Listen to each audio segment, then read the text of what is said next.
Coast Guard.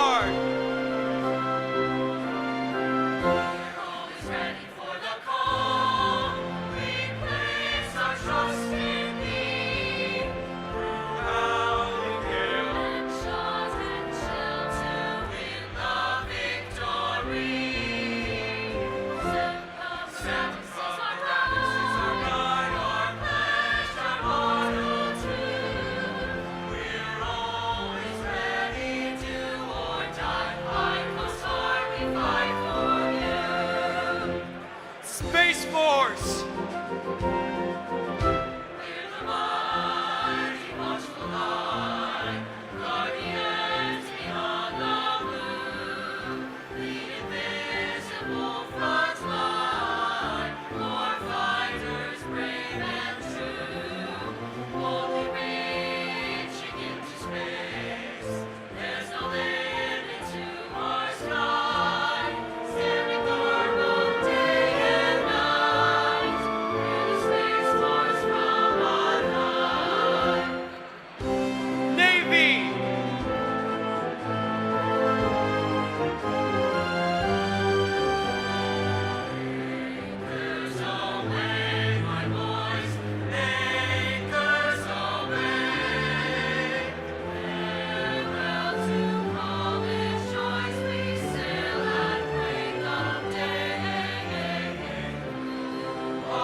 Ladies and gentlemen, please take your seats. The program is about to begin.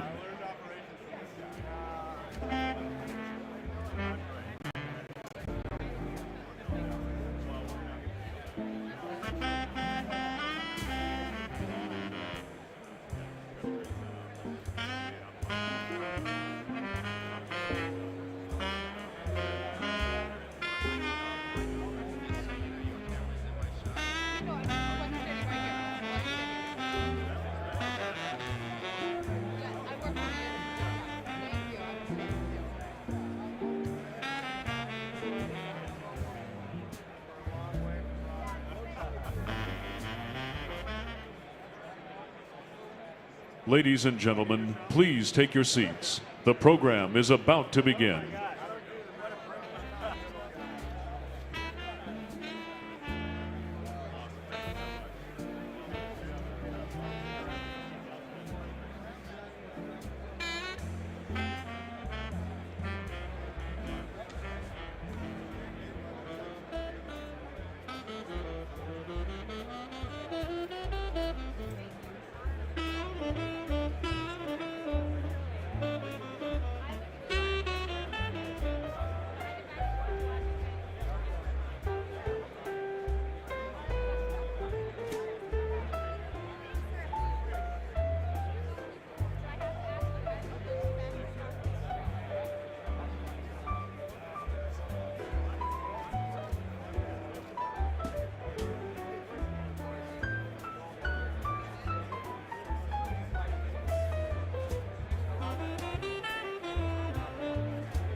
Ladies and gentlemen, please take your seats. The program is about to begin.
Ladies and gentlemen, please take your seats. The program is about to begin.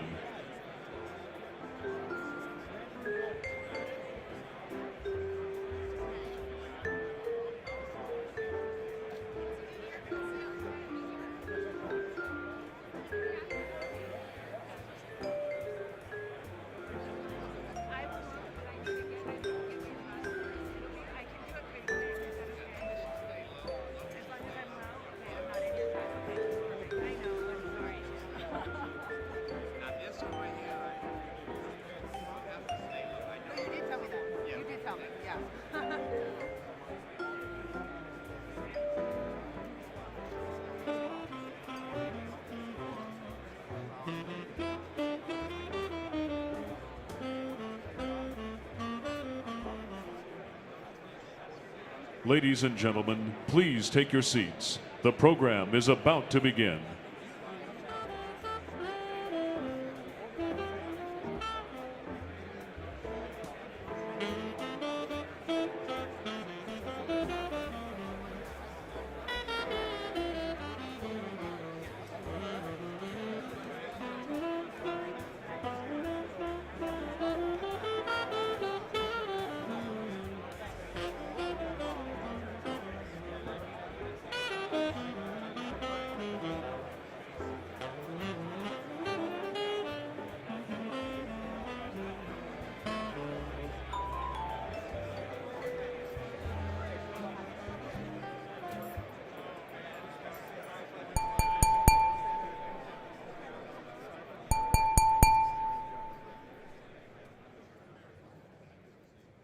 Ladies and gentlemen, please welcome member of the Board of Trustees of the Ronald Reagan Presidential Foundation and Institute, Mr. Ben Sutton.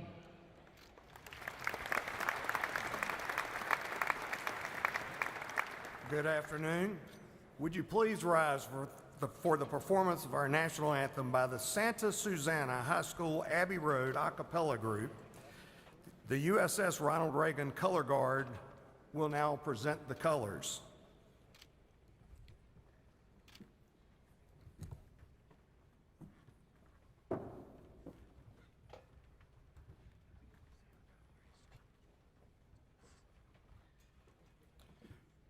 Present the colors.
until, present, arms.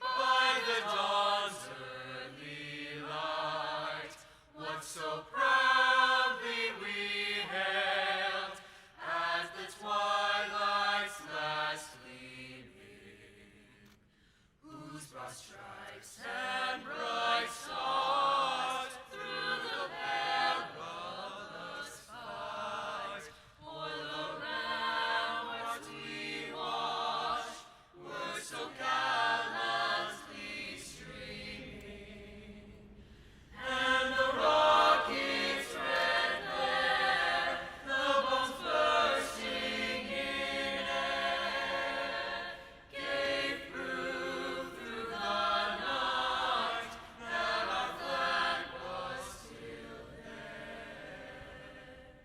Oh, say does that star-spangled banner yet wave o'er the land of the free and the home of the brave, home of the brave. Honor guard, retire the colors. I, petty officer. Honor guard, shoulder, arms.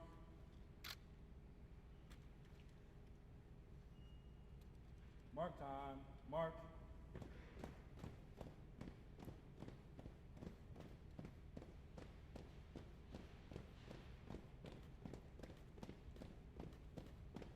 Forward, march.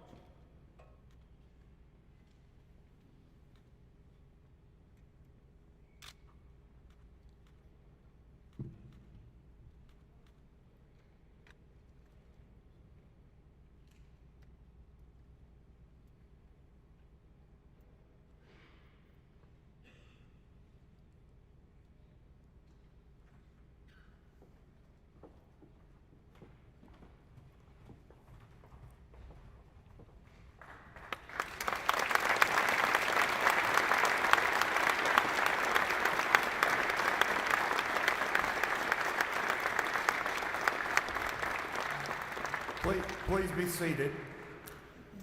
When many people in America and around the world hear peace through strength, they immediately think of Ronald Reagan. And that's fair because it was one of his guiding principles, but it was not his original idea.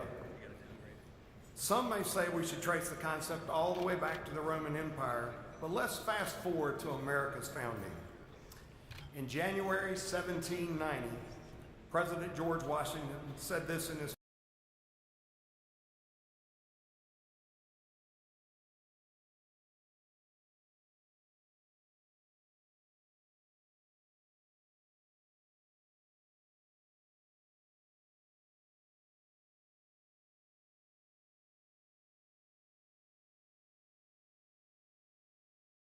has become a bipartisan tradition, an American tradition. It's one of the reasons why that at 10 of the 11 annual Reagan National Defense Forums, widely regarded as the preeminent international defense gathering in the world, we have welcomed the sitting Secretary of Defense. And this year we're honored to welcome Secretary of War Pete Hegseth. It is clear that peace through strength has been a guiding principle for Secretary Hegseth, the department he leads, and the Trump administration as a whole. Now, this is the first time that the Secretary has been here as the leader of the Pentagon, but it is not his first time at the Defense Forum. And in fact, as I thought about his keynote address this year, I remembered something he said back in 2018. Quote, "We cannot forget that our military is ultimately what undergirds our strength and our ability to project it. That sounds to me like restoring deterrence with peace through strength." So, Mr. Secretary, thank you for your leadership. Thank you for joining us today. and for joining your predecessors in the finest tradition of the Defense Forum. Ladies and gentlemen, to deliver the 2025 Reagan National Defense Forum keynote address, followed by a conversation with Lucas Tomlinson of Fox News, please welcome the United States Secretary of War, Pete Hegseth.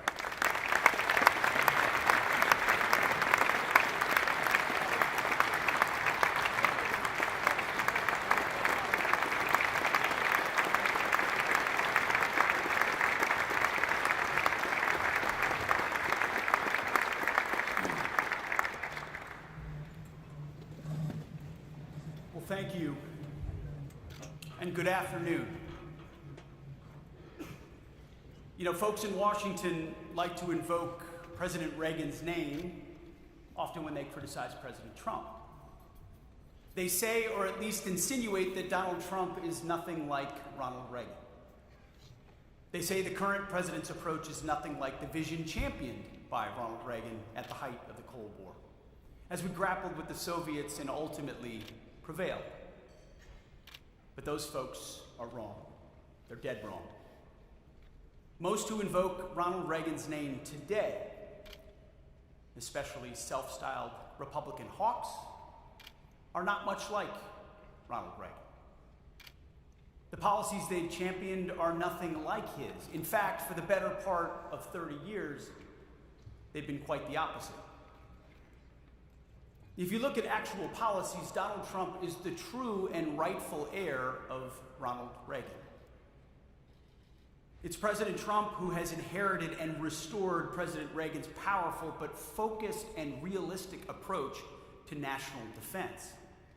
It's therefore only fitting that we gather at the Reagan Presidential Library today to talk about President Trump's America First, Peace Through Strength, Common Sense agenda, and what it means at the Department of War. One need only look at the results to understand why President Trump is that rightful heir. So let's look at what Reagan and his administration actually did. Reagan rebuilt the military after Vietnam, and that is rightfully considered one of his greatest achievements. President Trump has done and is doing the same, making historic investments in defense. But President Reagan also believed sincerely in the peace part of peace through strength, as his actions showed. It was not a popular thing to do at the time, at the height of the Cold War, to talk to communists. Yet President Reagan did. During his high-profile meetings with Mikhail Gorbachev and others, Ronald Reagan saw the prudence and potential in engaging with our nation's adversaries from a position of strength, so he did. Even in the face of fierce criticism at home, including from his own party. Now, President Reagan wasn't naive. He recognized that fruitful engagements with our adversaries were only possible from a position of strength, especially military strength, which is why he focused so much on building up the American military. We still talk about the Reagan buildup, and my kids and yours will someday talk about the Trump buildup. President Reagan and his team inherited a military worn down from their generation's endless war in Vietnam, and they took the lessons of that war to heart. This is why he was so deliberate in how he used the joint force. Indeed, the most famous military doctrine of the Reagan administration, named for his Secretary of Defense, Caspar Weinberger, was specifically designed to correct for the failures that led to Vietnam. Among other key principles, the Weinberger Doctrine stipulated: 1, the United States should not commit forces to combat unless the vital national interests of the United States or its allies are involved. 2, U.S. troops should only be committed wholeheartedly and with a clear intention of winning. Otherwise, troops should not be committed. 3rd, U.S. combat troops should be committed only with clearly defined political and military objectives and with the capacity to accomplish those objectives. And 4th, the commitment of U.S. troops should be considered only as a last resort.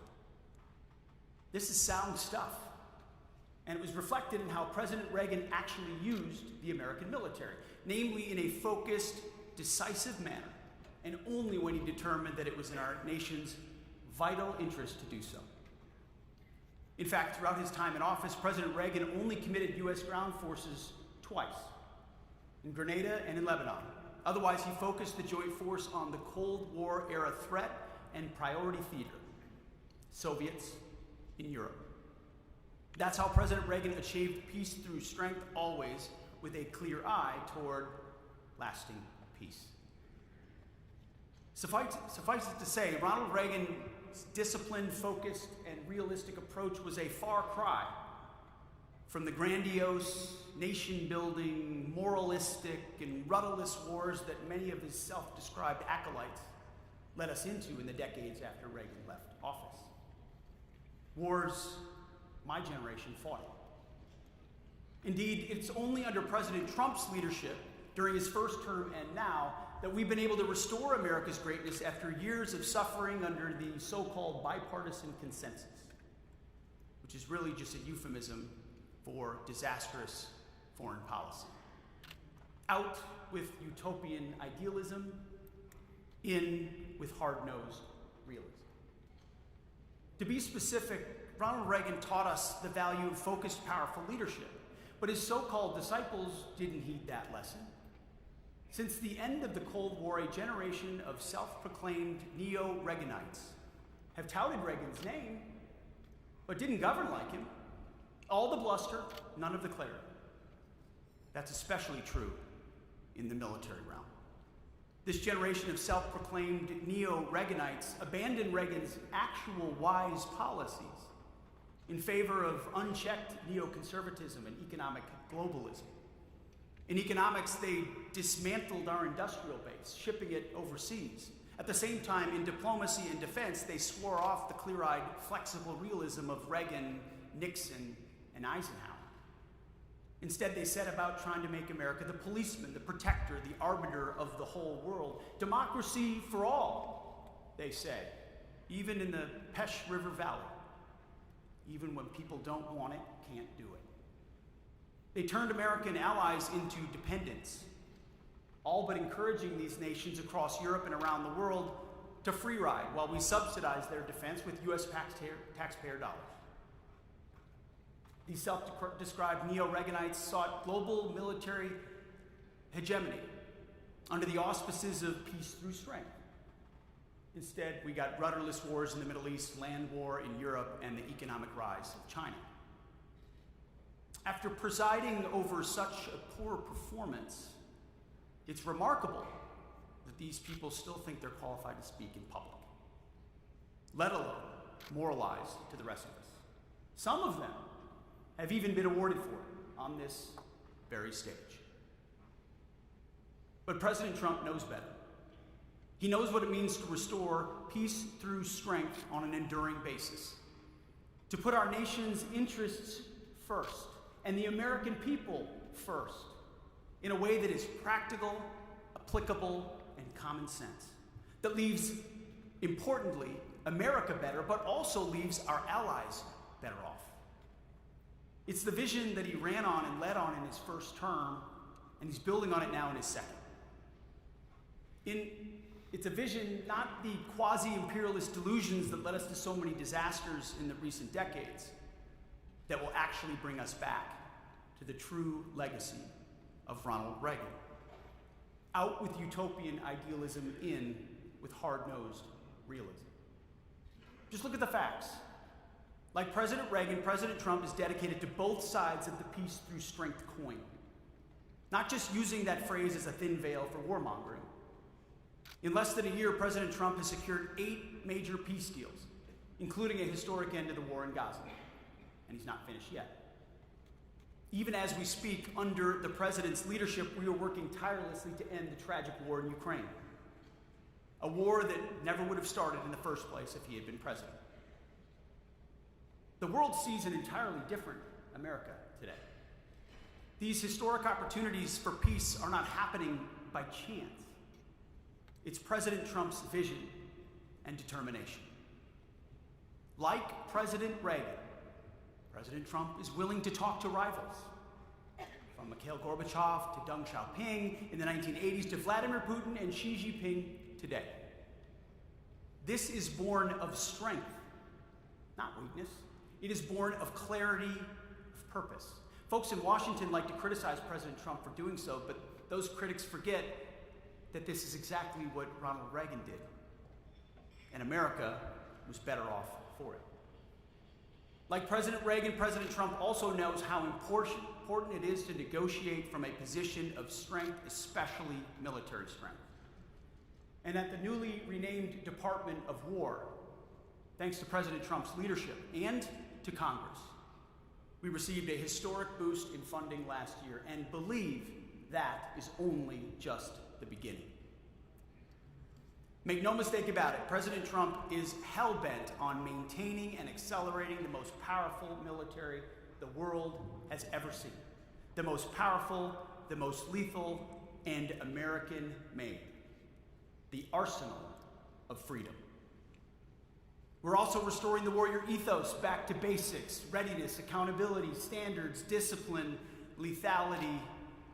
I'm not sure if you saw, but I recently gave a speech on that topic to a few generals in Quantico. The War Department is the sword and the shield of peace through strength. We are the Strength Department, and we stand ready to wield that sword as President Trump directs.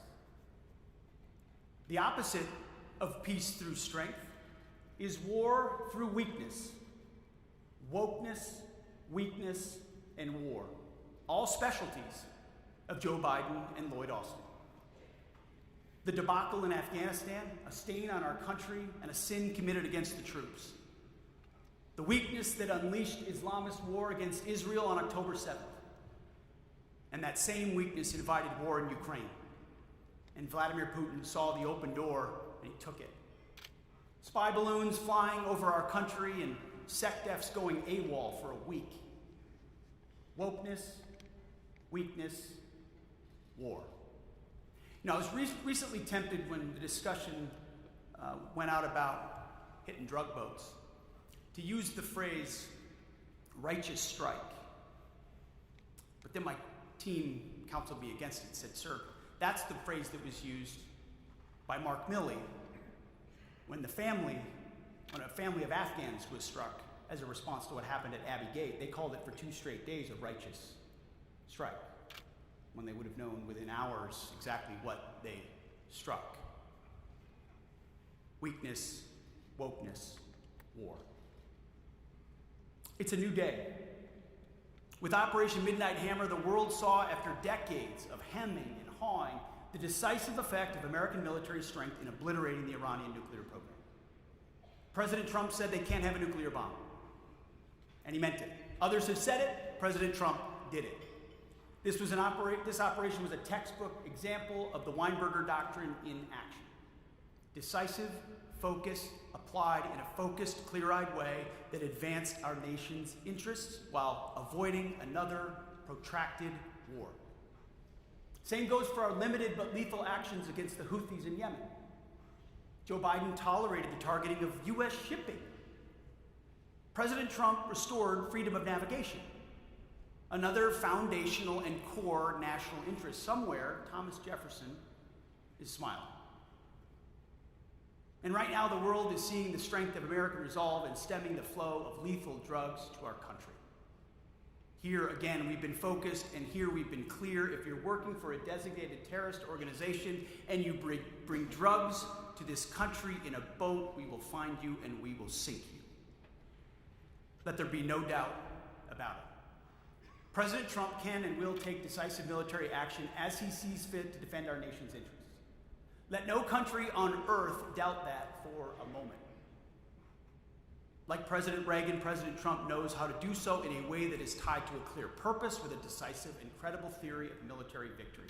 Just as the lessons of Vietnam informed Ronald Reagan and his Weinberger doctrine, so too the lessons of Iraq and Afghanistan guide President Trump and his secretary today. For years, a bipartisan consensus of neoconservatives and liberal internationalists led us from one disaster to another. They sent our nation's sons and daughters to war after rudderless war, even as they allowed our allies to grow weaker and our potential rivals stronger. From the very beginning, nearly a decade ago, President Trump called this out for what it is: stupid. An America last foreign policy. And they fought him for it. They tried to jail him for it, and they failed. Well, their time is over. Their America last bipartisan consensus is done. It is finished.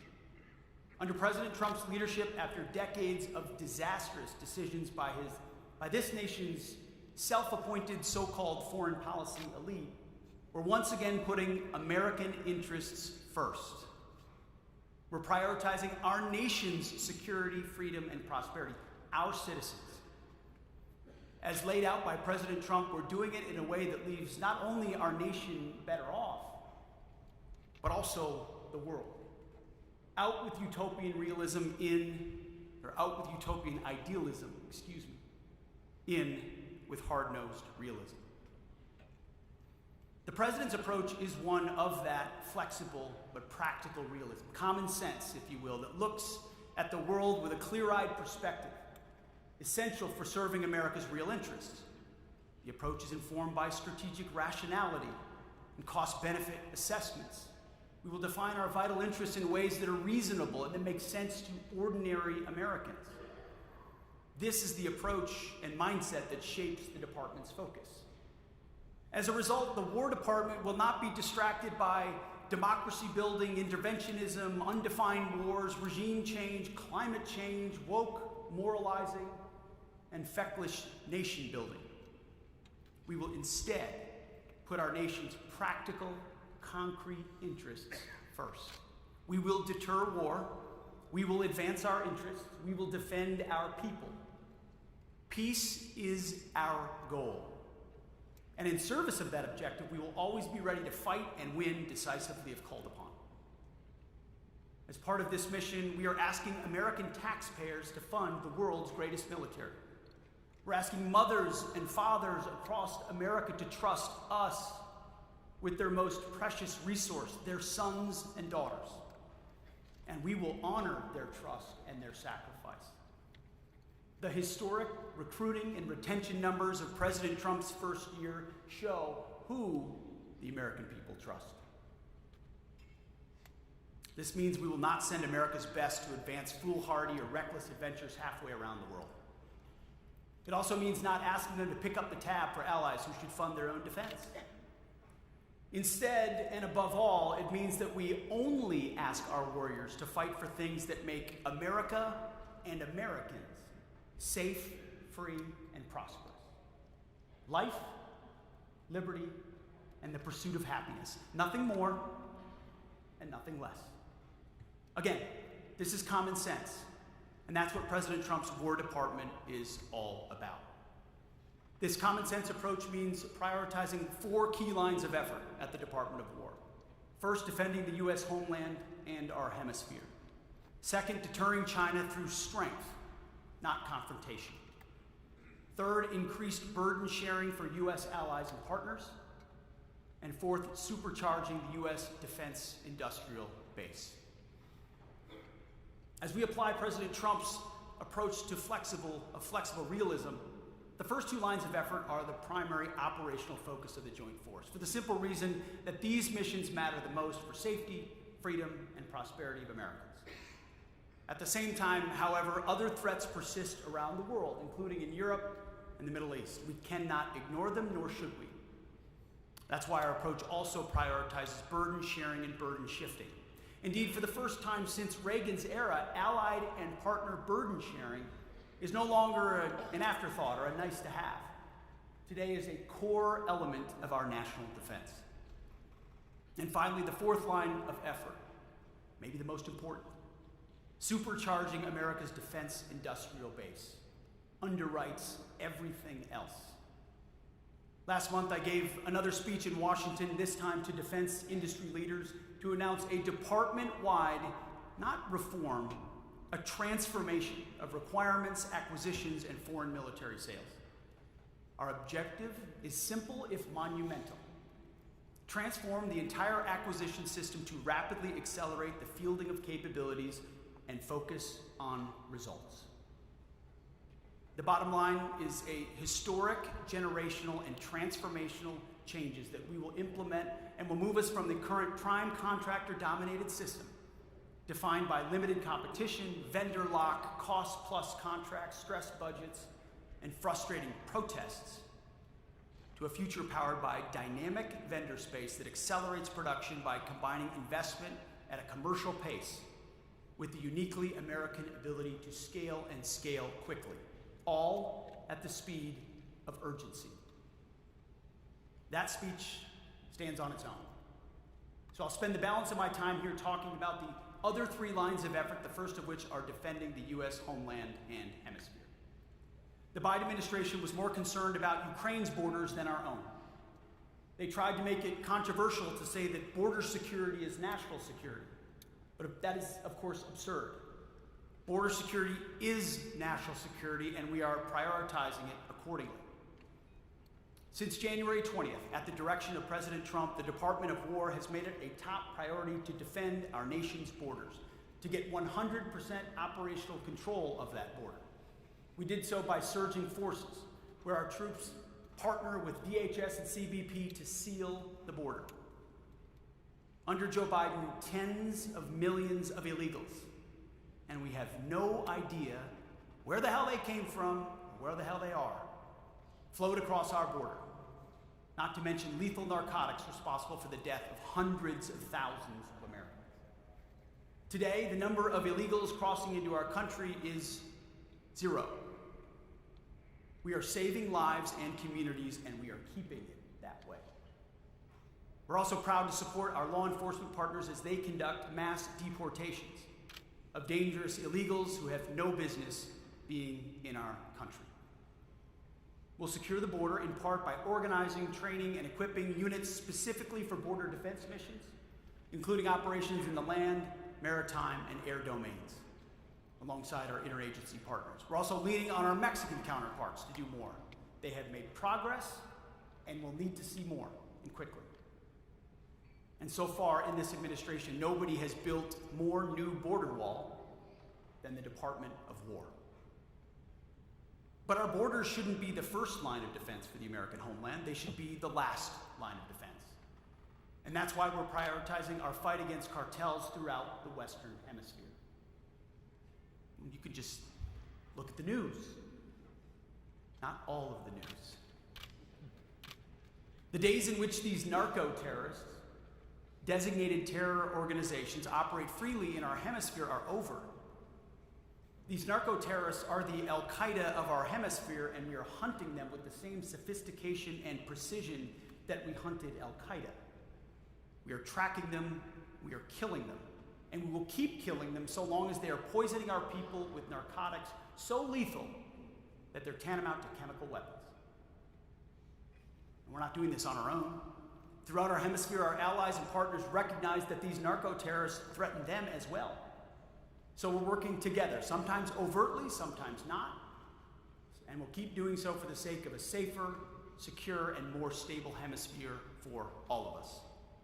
But make no mistake, where a country cannot or will not do its part, then we at the Department of War will always be ready to take decisive action. In this hemisphere, in our hemisphere, there is no safe haven for narco-terrorists. Securing the border does not mean we're losing sight of other critical homeland defense missions. On the contrary, we're doubling down. One of the first executive orders signed by President Trump was for the creation of Golden Dome for America, a revolutionary approach to defend our nation from advanced aerial threats. And we're accelerating efforts on that right now. And Golden Dome will produce tangible protection for this country inside the time frame of this administration and beyond. President Reagan promised SDI, Strategic Defense Initiative. President Trump's doing the same thing. Now the tech has caught up, and we can actually build a Golden Dome for America, a game changer. At the same time, we're also rapidly strengthening our nation's ability to deter and defend against cyber attacks on Department of War and dual-use targets. including through the most comprehensive overhaul of U.S. cyber command since it was started 15 years ago. Nor have we lost sight of the threat of global jihadism. As with narco-terrorists, working alongside our partners in the IC and other agencies, as well as partners abroad, we will continue to hunt and kill Islamist terrorists with the intent and ability to strike our homeland. All of this, of course, rests upon the power of our nation's nuclear deterrent, which is the foundation of our nation's defense. Nothing else matters if we don't get this right, and so we will. As President Trump has said, we will modernize our nation's nuclear triad. We will develop additional options to support deterrence and escalation management, and we will never allow this nation to be left vulnerable to nuclear blackmail, even in a world where we face two other major nuclear-armed powers. And we will test nuclear weapons and nuclear delivery systems on an equal basis as others. Finally, the department's activities throughout the Western Hemisphere aren't just about killing narco-terrorists, they're also about deterring and defending our nation's interests against other threats in the hemisphere. To that end, the department will always provide the president with credible options when needed. That includes guaranteeing U.S. military and commercial access to key terrain, like the Panama Canal, the Caribbean, the Gulf of America, the Arctic, and Greenland. In all instances, we stand ready to work in good faith with our neighbors, but they must do their part to defend shared interests. Where they do not, the War Department stands ready to take focused and decisive action that advances U.S. interests. This is the Trump corollary to the Monroe Doctrine, recently codified so clearly in the National Security Strategy. After years of neglect, the United States will restore U.S. military dominance in the Western Hemisphere. We will use it to protect our homeland and access to key terrain throughout the region. We will also deny adversaries' ability to position forces or other threatening capabilities in our hemisphere. Past administrations perpetuated the belief that the Monroe Doctrine had expired. They were wrong. The Monroe Doctrine is in effect, and it is stronger than ever under the Trump corollary. A common sense restoration of our power and prerogatives in this hemisphere, consistent with U.S. interests. The second line of effort for the War Department is deterrence against China, through strength, not through confrontation. Under President Trump's leadership, relations between the United States and China are better and stronger than they've been in many years. President Trump and this administration seek a stable peace, fair trade, and respectful relations with China. In November, President Trump and President Xi reached a major breakthrough in trade, putting both nations on a strong economic pathway. Reciprocal state visits in 2026 provide the opportunity for even more progress.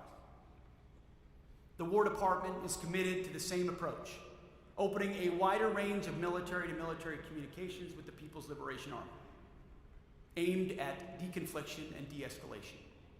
We laid the groundwork for this with our counterparts months ago at ASEAN in Malaysia, and will continue that work. This line of effort is based on flexible realism, not naivete, an approach aimed not at domination, but rather at a balance of power. A balance of power that will enable all of us, all countries, to enjoy a decent peace in an Indo-Pacific where trade flows openly and fairly, where we can all prosper and all interests are respected. That's the world that we seek in the Indo-Pacific, and that is what our approach is designed to produce. We will be strong, but not unnecessarily confrontational. To quote another great Republican president, we will speak softly and carry a big stick. As I said at Shangri-La earlier this year, we're not trying to strangle China's growth. We're not trying to dominate or humiliate them, nor are we trying to change the status quo over Taiwan. Our interests in the Indo-Pacific are significant, but also scoped and reasonable. This includes the ability for us, along with allies, to be postured strongly enough in the Indo-Pacific to balance China's growing power. This means ensuring none of our allies are vulnerable to sustained, successful military aggression. This is what we mean by deterrence in the Indo-Pacific. Not dominating China, but rather ensuring they do not have the ability to dominate us or our allies. It's common sense. In this vein, our role at the Department of War is essential. It's our job to make sure Beijing sees unquestionable U.S. military strength that, if necessary, can back up our national interests. Even as we make clear our peaceful intentions, we insist that, as a Pacific nation ourselves, China respect our long-standing interests in the Indo-Pacific. And not just insist, but maintain the manifest strength to underwrite it. This involves respecting the historic military buildup they are undertaking. Our department maintains a clear-eyed appreciation of how rapid, formidable, and holistic the military buildup has been. We take these capabilities seriously. It would be silly and frankly disrespectful not to. This approach requires focus, prioritization, and clarity of purpose. That's why we will ensure our military can, if God forbid necessary, project sustained capabilities along the First Island chain and throughout the Indo-Pacific. That means being so strong that aggression is not even considered, and that peace is preferred and preserved. This is deterrence by denial. It is our job to ensure that President Trump is always able to negotiate from a position of strength in order to sustain peace in the Indo-Pacific. This is not a pivot for tomorrow. It is a reality for today. And finally, our third line of effort is increasing burden sharing with U.S. allies around the world. Here again, many self-ascribed neo-Reaganites seem to have lost the plot. According to them, only the United States has the ability to provide for defense and deterrence in Europe, the Middle East, and the Indo-Pacific. According to them, if the United States doesn't do it, nobody will. In fact, according to some, America is actually better off subsidizing these allies' defenses, even if they're perfectly capable of doing more for themselves and our collective defense. That is, of course, patently ridiculous, not to mention insulting to our allies. It's actually vitally important for America's allies and partners to step up and do their part for our collective defense. This isn't just a matter of doing right by Americans who are rightfully frustrated by years of allied free-riding. This is pragmatic. As we rightly prioritize our homeland hemisphere in the Indo-Pacific, threats persist in other regions, and our allies need to step up. And step up for real. Our allies in Europe face Russia. Iran has been set back by the president and Israel's actions, but remains a threat in the Middle East. And of course, North Korea looms on the Korean Peninsula. We must also prepare for the possibility of simultaneous threats in different regions. That doesn't mean we think such simultaneous action is likely or even necessarily inevitable, but it's something the Department of War must be prepared for. And the best way to prepare for this is not by pretending we can do everything or be everywhere, effectively handing a permission slip for our allies' laggardly defense efforts. This neo-Reaganite attitude led us to fritter away our soldiers' lives, our natural resources, and our citizens' support in rudderless wars. Our approach is fundamentally different and in keeping with the noble tradition of President Reagan as well as Nixon and Eisenhower. We will actually, for real, get our allies and partners to step up and do their part. We will no longer tolerate free riding. President Trump has shown the way with his historic leadership that yielded the commitments at NATO's Hague Summit. There, NATO committed to spend 5% of GDP on defense, 3.5% on core military, and 1.5% on security-related investments, and pledged to take primary responsibility for Europe's conventional defense. Things most folks sitting here just 5 years ago would have thought completely impossible. We're now using this template to press our allies around the world to meet this new global standard the president has set. And it's working. First, there was Europe and Canada. And just last month, South Korea committed to spend 3.5% of GDP on core military spending and assume the leading role in the ROC's conventional defense. We are optimistic that other Indo-Pacific allies will follow suit. In a few years, thanks to President Trump's visionary leadership, we will have our allies, which include some of the wealthiest and most productive countries in the world, once again fielding combat-credible militaries and boasting revived defense industrial industries. This will form a powerful, shared, defensive shield, with well-armed allies around the world ready to defend themselves, their interests, and our collective interests. Real partnerships and alliances based on hard power, not just flags and fancy conferences based on theories and hot rhetoric. Our allies are not children. They're nations capable of doing far more for themselves than they have. And it's time they stand up, and they are. In fact, many of them are nations who have proud and powerful martial traditions of their own, and we should treat them that way. We can and should and must expect them to do their part exactly as President Trump has. Model allies that step up, like Israel, South Korea, Poland, increasingly Germany, the Baltics, and others, will receive our special favor. Allies that do not, allies that still fail to do their part for collective defense, will face consequences. President Trump, makes sense to me, likes helping countries that help themselves. And we feel the same way. That's the nature of partnerships rather than dependencies. It's what we owe our friends, and most importantly, what we owe the American people. This is a period of great consequence for our great republic. Our forefathers fought and won the Cold War, ushering in a unipolar moment during which America stood alone.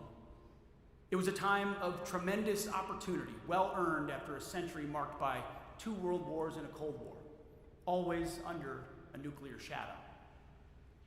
Well, as you know, that unipolar moment is over, and we have an opportunity to define what comes next. Under President Trump's leadership, that's exactly what we're doing. The Department of War, at the President's direction, is laser focused on advancing America first, peace through strength, common sense efforts. We're reviving the warrior ethos. We are rebuilding our great military, and every day our warriors are reestablishing the deterrence that Joe Biden so foolishly gave away. We owe safety, freedom, and prosperity to the American people, and we will deliver. We will achieve peace through strength, which is what the American people voted for and what President Trump demands. And in doing this, we appeal to Almighty God, just as our forefathers did. George Washington, the founder of the War Department, appealed to God's providence during every step of our improbable revolution. On prayer, on bended knee, on the battlefield. Ronald Reagan did the same, appealing to heaven as the world hung in the balance. We do the same today, with Jesus Christ as our God. May He grant us the wisdom to see what is right and the courage to do it. May God bless our warriors, and may God bless our great republic. Thank you.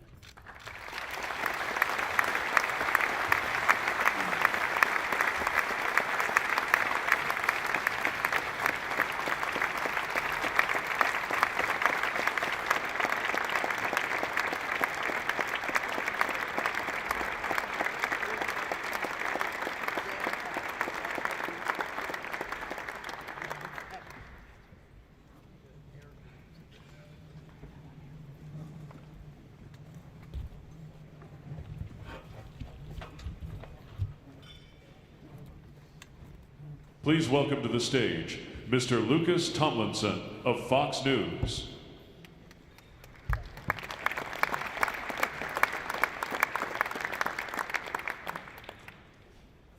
Thank you for your remarks, Mr. Secretary, and for joining us here at the Reagan National